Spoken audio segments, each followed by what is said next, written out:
আমরা এখন এখানে ফিউচার প্ল্যান করতে এসেছি। ফালতু কথা শোনার মতো আমাদের সময় নেই এখন। যে ফিউচারটা শিমুল তোমাকে দিল সেই ফিউচারটার কথা বলছো তো? শিমুল যদি জেদ করে ডিভোর্সটা না দিত পেতে এই ফিউচারটা, এত ফিউচার প্ল্যানিং ট্যানিং করতে পারতে না ভাই।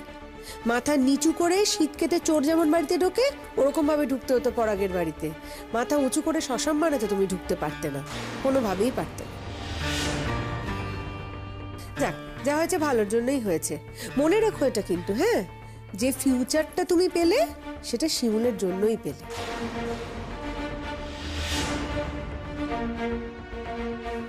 বিপাশা দি, দাঁড়া আসছি। না এক্ষুনি এসো, আমাদের না তাড়াতাড়ি খেয়ে বেরোতে হবে, এসো।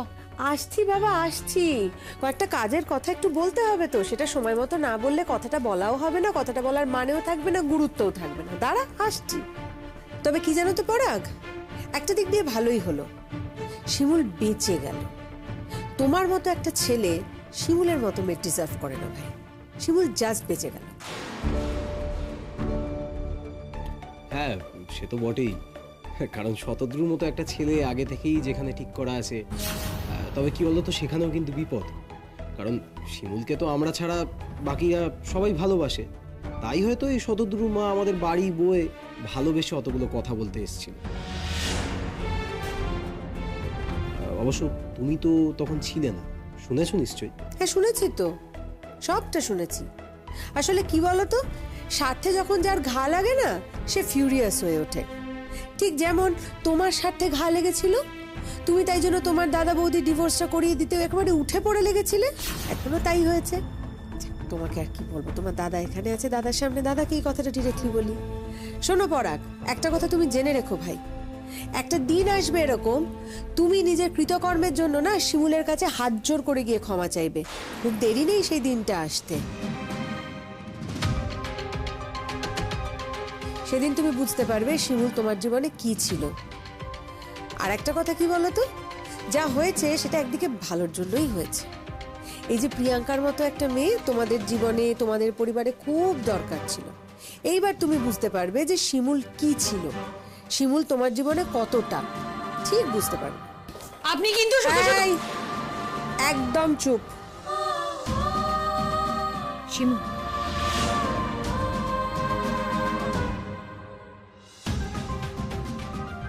আমার সাথে সব না, একদম একদম না। আমাকে শিমুল পাওনি তুমি যে তুমি বলবে আর আমি মুখ বুজে শুনে নেব। আমি ওপাড়ার মেয়ে, ওপাড়ার বউ, তাই তুমি আর যার সঙ্গে যেরকম খুশিভাবে কথা বলো, আমার সঙ্গে কথা বলার সময় খুব বুঝে শুনে কথা বলবে, সমঝে কথা বলবে। তোমার ধুনধুনি নাড়িয়ে দেবো আমি, জানো। কি করে কি করতে হয় না আমি খুব ভালো করে জানি। ও পাড়ায় ঢোকা আমি তোমার বন্ধ করে দেবো। তোমার ভাবি বর, তোমার ভাবি দেওর, কেউ তোমাকে বাঁচাতে পারবে না। আমার পিছনে তাই জন্য লাগতে এসো না একদম। আর হ্যাঁ, একই কথা শিমুলের ক্ষেত্রেও প্রযোজ্য। আমি যেটা আমার নিজের জন্য করতে পারি সেটা শিমুলের জন্যেও কিন্তু করতে পারি। তাই খুব বুঝে শুনে, খুব সমঝে।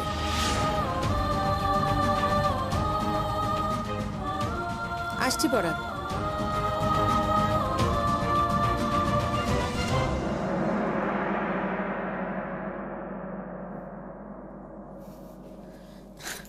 নমস্কার দিদি। আমার মা।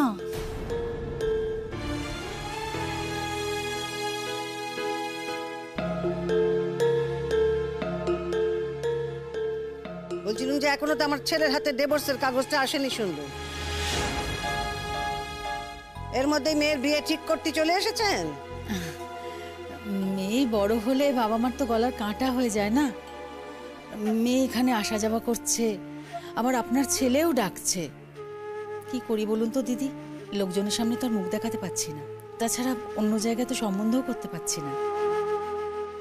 আর আপনার দেখুন, বড় বৌমার সঙ্গে যখন আর কিছুই নেই, মানে সবই মিটে গেছে, শুধু কাগজটাই হাতে পাওয়া বাকি, তাই ভাবলাম কথাটা একটু এগিয়েই আনি। দেখেছিস তো, চলে এসছে শাকচুনিটা ওর মাকে নিয়ে বের কথা পাকা করতে। একদম চল। দেখুন, আমার ছেলে আর আপনার মেয়ে, তারা কিন্তু নিজেরা নিজেদের বিয়ে ঠিক করেছে। তার মধ্যে আমি নেই। আর আরেকটা কথা খুব ভালো করে জেনে রাখুন, যে এই আমাদের কিন্তু আমার বড় বৌমা সম্পর্কে কোনো অভিযোগ নেই। এর সম্পর্কেও আমার কিছু বলার নেই। তবে হ্যাঁ, বিয়ে যখন নিজেরা করবে ঠিক করে রেখেছে, আমার কোনো দায়িত্ব নেই, এই কথাটা আমি বলে দিলাম। আমি কোনোভাবে দায়ী থাকবো না। দেখুন দিদি, আপনার বড় ছেলের সঙ্গে যখন বড় বৌমার বনেই না, আর কিছু তো নেইও ওদের মধ্যে, সবই তো মিটে গেছে, তখন আর শুধু শুধু সম্পর্কটাকে টেনে নিয়ে গিয়ে কি লাভ হতো বলুন তো? আমি তো সবই শুনেছি আমার মেয়ের মুখে।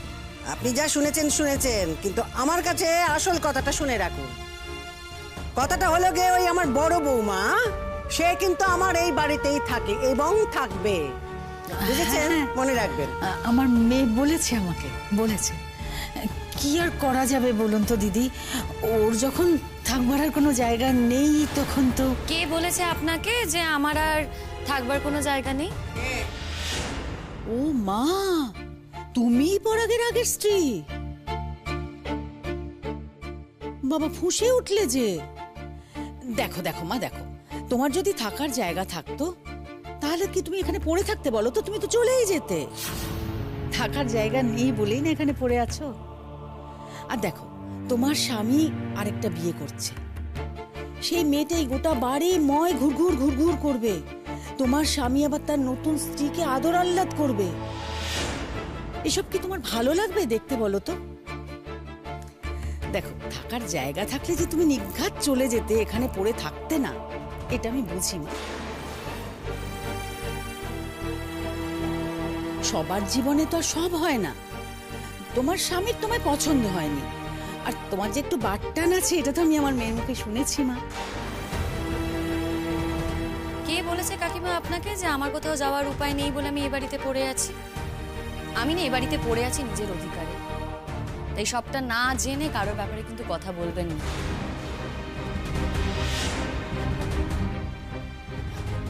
হ্যাঁ, সামনে ওদের বিয়ে, সেটাই তো স্বাভাবিক। বরের সাথে শখ আহ্লাদ করবে, সুখে থাকবে, আমিও সেটাই চাই। আর এটাও চাই ভবিষ্যতেও যেন সেটা বজায় থাকে। আজ ওর সাথে আমার বনিবনা নেই বলেই আমরা আলাদা হয়েছি। সেই জায়গায় দাঁড়িয়ে আমি ওর দিকে তাকাতেই বা যাবো কেন, ওর কথা ভাবতেই বা যাবো কেন? আরেকটা কথা, আমি চেয়েছি বলেই কিন্তু আপনার মেয়ে বাড়িতে আসতে পেরেছি। ঠিক বুঝলাম না। বোঝার মতো বুদ্ধি থাকলে তো তুমি বুঝবে প্রিয়া। তোমার মধ্যে না সব আছে, বুদ্ধিটুকু বাদে। আজকে দেখো না, আমি যদি তোমার পরাগদাকে ডিভোর্স না দিতাম, তুমি কি কখনো এই বাড়িতে আসতে পারতে? এই কথাটা তো তোমাকে বিপাশা দিও বলেছি, আমিও বলেছি। মানে বুঝতে পারছো কি কি করে আসতে বলো আমি ডিভোর্স না দিলে? এদিক ওদিক লুকিয়ে লুকিয়ে দেখা করতে হতো, চোরা গোপ্তা করে দেখা সাক্ষাৎ করতে, তাই না? এ বাড়িতে তো আসতে পারতে না। আর এটা নয় যে এই কথাগুলো আজ তোমাকে বলছি, আগেও এই কথাগুলো বলেছি। আমি বলেছি, বিপাশাদি বলেছে, তারপরেও বুঝতে পারোনি। তাই তোমাকে বলছি, শুধু তোমার কেন, তোমার গোটা পরিবারের না উচিত আমার প্রতি কৃতজ্ঞ থাকা। তোমার মা যে এতগুলো কথা আমাকে শুনিয়ে গেল, আমি কিন্তু তার মেয়েকে সুযোগ করে দিয়েছি এ বাড়িতে আসার। আমি যদি না চাইতাম, আপনার মেয়ে কিন্তু এ বাড়িতে আসতে পারত না। একদম 100 কথার এক কথা বলেছিস তুই। বেশি বাবা কথা বলছে। দেখবো কতদিন শখ আহ্লাদ পিরিত থাকে। দাঁড়াও না, একটু তোরা এখানে বাড়িতে এসো তো, তারপর আমি দেখবো তোমাদের এই পিরিত কতদিন থাকে। তোর মতো মেয়ের সঙ্গে আমার বড় বেটা মানিয়ে উঠতে পারলো না, তাহলে ওর সঙ্গে কি করে মানাবে? আমাকে তো দেখতে হবে নাকি? দিদি, আপনার মেয়েকে বারণ করুন, ও তো আগে থেকেই এরকম সাপ সাপান্ত করছে। আমরা না ওর কথা কেউ ধরি নে। আর এই যে শুনো, আমার মেয়ে সাপ সাপান্ত করছে বলেই বুঝি আপনার মেয়ে সুখী হবে না? হ্যাঁ, ও করুক না, তাতে আপনার মেয়ে সুখ আটকাচ্ছে কোথায় শুনি? অত কথার দরকার নেই তো, বলুন কি বলতে এসেছেন সেটা আগে বলুন। দেখুন দিদি, আমরা না এই বিয়েটা নিয়ে আর দেরি করতে চাই না। মা, আমি তো চা করব, তুমি চা খাবে? ও কি কথা বৌমা, চা খাবে মানে? তুমি কি এখন চা করতে যাবে নাকি? না না না, একদম নয়। কেন, আমি কেন চা করব না? বাড়িতে অতিথি এসেছে, আমারই তো উচিত চাটা করা। ও কি কথা? ও বৌমা, দাঁড়ো দাঁড়ো দাঁড়ো দাঁড়ো, বলছিলাম কি বৌমা গো, আজকে তুমি একদম চা করবে না, তুমি আজকে চা করতে যাবে না একদম, আমি করবো আজকে। না মা, দাঁড়া, কেন না করছো আমাকে? মানে কিসের জন্য? তোমার ছেলের বিয়ে সম্বন্ধ এসেছে বলে আমাকে না করছো? দেখো, বাড়িতে যদি অতিথি আসে তাদের তো আপ্যায়ন করতেই হবে। তুমি ভদ্রতা করতে পারো, আমি করতে পারি না, অসুবিধার তো কিছু নেই। তুমি বসো না মা, বসে বিয়ের দিন সব ঠিক করো, আমি বরঞ্চ চা করে নিয়ে আসছি। বলছি, আমার একটা প্রশ্ন ছিল। আবার কি হলো? না মানে বলছি, আপনার বড় বৌমা কি আমার মেয়ের বিয়ের দিন এ বাড়িতেই থাকবে? এই প্রশ্নের উত্তর তো মা আপনাকে দিতে পারবে না, এটা তো আমার ইচ্ছের ব্যাপার। তাই এটা যদি আপনাকে জানতে হয় আমাকেই জিজ্ঞেস করতে হবে। হ্যাঁ, আমি এই বাড়িতেই থাকবো।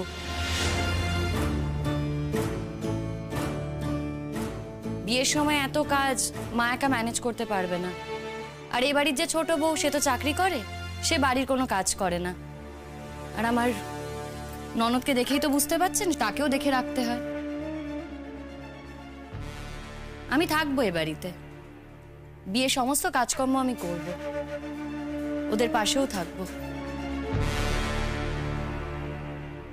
যতদিন না অবধি আমি ওদের কোনো ভালো ব্যবস্থা করে যেতে পারছি, ঠিকঠাক ব্যবস্থা করতে পারছি, ততদিন অবধি এ বাড়ি ছেড়ে আমি কোথাও যাব না।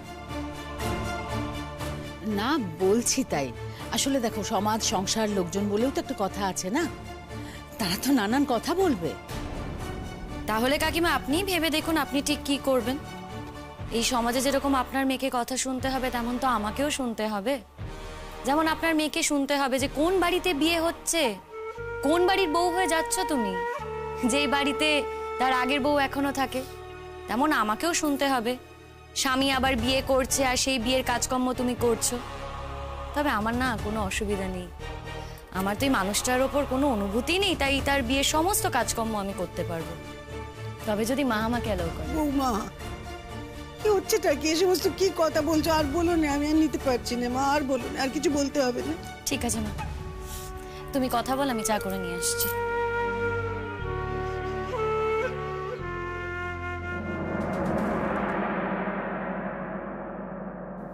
দিদি, দিদি শুনলাম। হ্যাঁ রে ছোট, ওই প্রিয়া নাকি সে তো তার মাকে নিয়ে হাজির হয়েছে বিয়ের কথা বলবে বলে, বুঝলি? তো পরে যখন বাড়িতেই আছে তাকে ডেকে পাঠানো হোক। যা কিছু কথাবার্তা আমি বলে দিলাম কিন্তু ছোট, সব যেন আজই শেষ হয়ে যায়, আজই যেন পাকাপাকি যা কিছু হওয়ার হয়ে যায়। আর এই যে ওই প্রিয়া নাকি, শোনো, তোমার বিয়েতে না আমি কিছুতেই থাকতুম না, কিছুতেই না। যদি না আমার বড় বৌমা আমায় বলতো যে না মা, আপনাকে থাকতেই হবে, আপনাকে দাঁড়িয়ে থেকে আপনার ছেলের বিয়ে দিতে হবে, তার কথা তো আমি ফেলতে পারি না, তাই আমাকে করতেই হবে অগত্যা, নইলে আমি থাকতুম না। কি আশ্চর্য, এখনো আপনি ওকে বড় বৌমা বলে যাচ্ছেন? এখন তো আর আপনার বড় বৌমা নেই, আপনার ছেলের সঙ্গে বিয়ে হয়েছিল ওর, তাই ও আপনার বড় বৌমা হয়েছিল, কিন্তু এখন তো আর আপনার বড় ছেলের সঙ্গে কোনো সম্পর্কই নেই। বাপরে বাপরে বাপরে বাপরে বাপরে বাপরে বাপ, কি ভুলই করে ফেললুম গো, না বড্ড ভুল করে ফেলেছি। হ্যাঁ ঠিকই তো, সত্যি কথাই তো। আমার ছেলের সঙ্গে যখন আমার বউয়ের সম্পর্কই নেই, তখন সে আর আমার বউ থাকে কি করে, আমার বৌমা হয় কি করে? তাই তো ভুল হয়ে গেছে।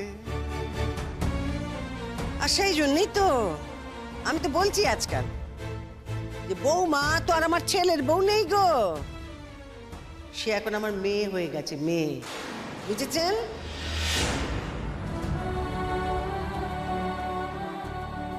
ঠিক কথা বলেছে আমার মা, বইটা একদম ঠিক কথা বলেছে। দেখেছ, আমাদের বাড়ির বউয়ের নামে না গরম কথা বলতে আসবে না। শিমুল হলো গিয়ে আমাদের বাড়ির মেয়ে, ওর নামে যদি কোনো খারাপ কথা শুনি না, দেবেন চুলের মুক্ত। আপনাদের আর তর সইল না, না? কালই এত বড় ঘটনা ঘটলো আর আজ আপনারা চলে এসেছেন বিয়ের দিন তারিখ ঠিক করার জন্য। কি করি বলুন, যার বাড়িতে বড় মেয়ে থাকে তার অনেক তাড়া থাকে দিদি। আপনিও তো মেয়ের মা, নিশ্চয়ই এটা বুঝতে পারছেন।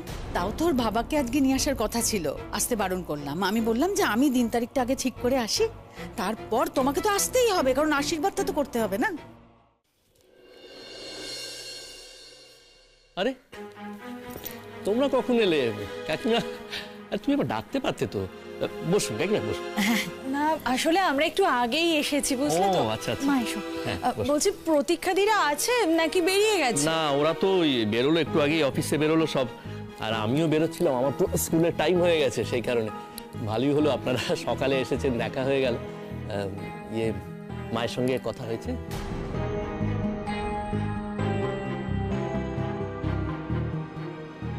তোর আক্কেল দেখে বলিহারি চাই বাবা।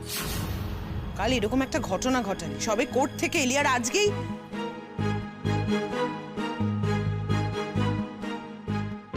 শুভ কাজ তো যত তাড়াতাড়ি হয় ততই ভালো কাকিমা।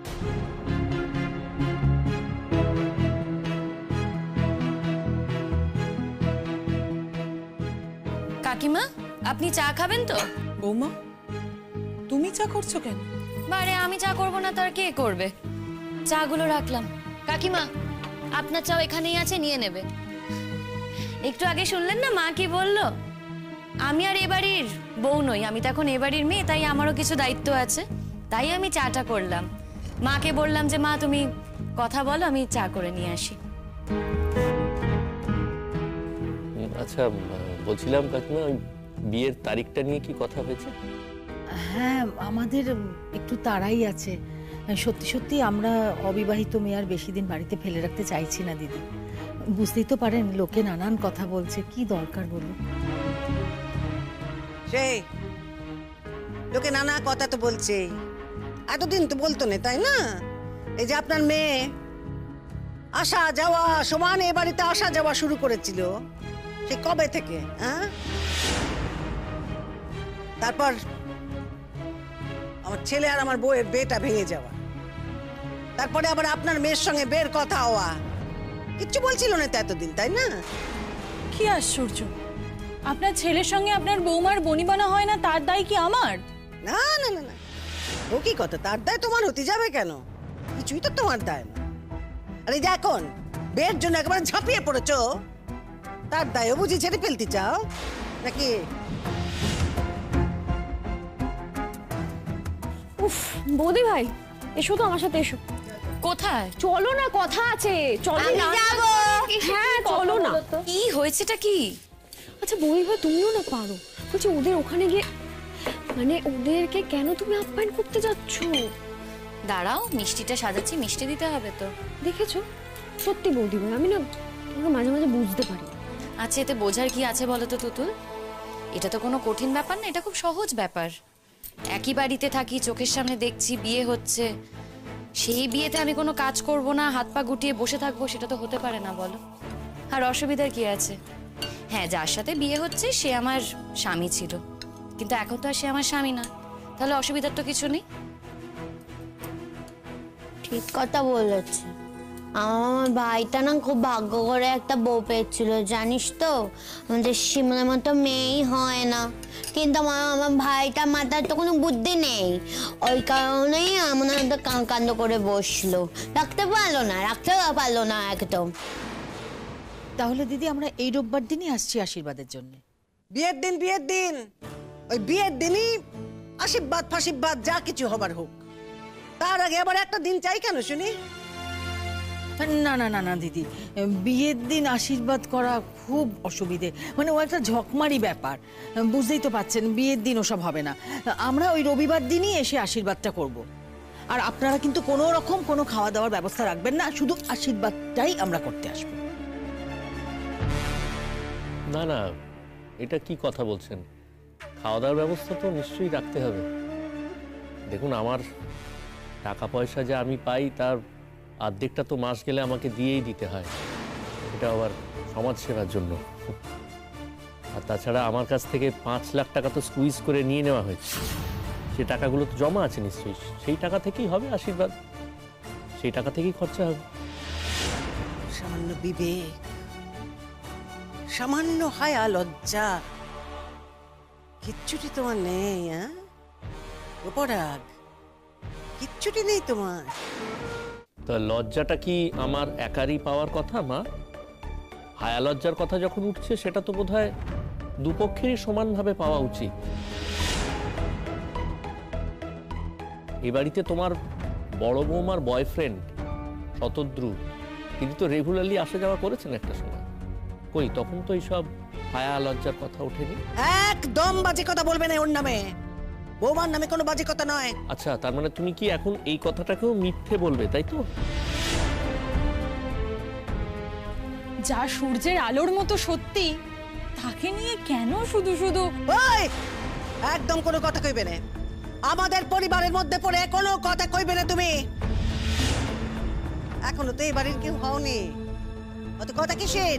আহ, তুই চুপ কর তো। তুই কেন এসবের ব্যাপারে কথা বলছিস? পড়া কথা বলছে তো নাকি? বলছি মিষ্টিটা এনেছি, খেয়ে নেবেন মিষ্টিটা। হ্যাঁ, এসবের না- কিন্তু কোনো দরকার ছিল না। ওমা, এরকম বললে হয় নাকি? না খেয়ে যাবেন না, কিন্তু মিষ্টি খাবেন। দরকার ছিল না বললে হয়? মা দেখো কি বলছে। এতক্ষণ ধরে আমার চরিত্র নিয়ে এতগুলো কথা বলছেন, শুধু মুখে করা যায় বলো তো? শুধু মুখে কিন্তু এসব নিয়ে আলোচনা করা যায় না। তার থেকে বরঞ্চ একটু মিষ্টি খান। হ্যাঁ, এই যে তেতো কথাগুলো বলছেন না, দেখবেন একটা মিষ্টির প্রলেপ হয়ে বেরোবে। একেবারে ঠিক বলেছো মা। কাকিমা, আপনার চা কিন্তু ঠান্ডা হয়ে যাচ্ছে, খেলেন না? এখনো মানুষের রক্ত আছে শরীরে বৌমা। শুধু খাওয়া আর শোয়ার মধ্যে জীবনটা কাটিয়ে দিতে পারি না, তাই খেতে পারলাম না। রাগ করো না বউ, এই দৃশ্য চোখে দেখা যায় না। এই তো তুল, চল বাড়ি চল। এরকম করলে কিন্তু আমার খুব খারাপ লাগবে কাকিমা। আমার মনে হবে যে আমি এখানে আছি বলে আপনারা কেউ বিয়ের কথা খোলাখুলি আলোচনা করতে পারছেন না। প্লিজ এরকম করবেন না। সবাই মিলে বাড়ি চলে গেলে হবে বলুন? কাকিমা, তুমি বসো না। চুপ করছো পড়া। আমাকে না তোকে বসতে বলতে হবে না, আমি এই বাড়ির অতিথি নই। বাহ, আশ্চর্য ব্যাপার, তোমরা তো সবাই দেখছি আমার ওপরেই মেজাজ দেখাচ্ছ। বললুম নে, ওই শুধু স্কুলের মাস্টারিটাই করতে শিখেছে। তুই মাস্টারি করার জন্য যা যা লাগে, বিদ্যে বুদ্ধি জ্ঞান বিবেক বিবেচনা, কিচ্ছুটি নেই, কিচ্ছুটি নেই। শোনো মা, তোমার একটা কথা বলি। যেটা সত্যি, যেটা দিনের আলোর মতো সত্যি, সেটাকে না সহজভাবে মেনে নেওয়াটা একটা শিক্ষা। সেটা তোমরা মেনে নিতে পারছো না। যেটা সহজ, যেটা বাস্তব, সেটাকে তোমরা এখনো মেনে নিতে পারছো না। সেটা তো আমার কিছু করার নেই। তোমরা অন্ধ হয়ে বসে আছো। তোমরা শুধু একটা দিকই দেখছো, উল্টো দিকটা তো দেখছো না।